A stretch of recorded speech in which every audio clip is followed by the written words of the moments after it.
સ્વામી બાપાનો આશીર્વાદ છે. શ્રી સ્વામિનારાયણ ગાદીના આશ્રયે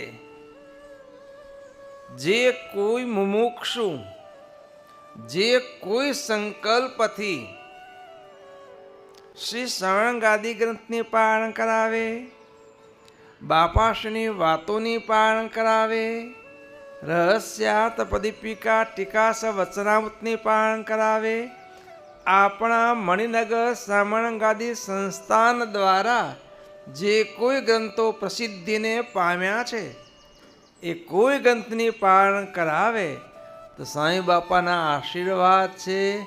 જે પરિવાર જે સંકલ્પથી એ પારણ કરાવે એ સંકલ્પ સ્વામિનારાયણ ભગવાન એમની નાદવંશીય પરંપરા જરૂર પૂરા કરે અને કરે.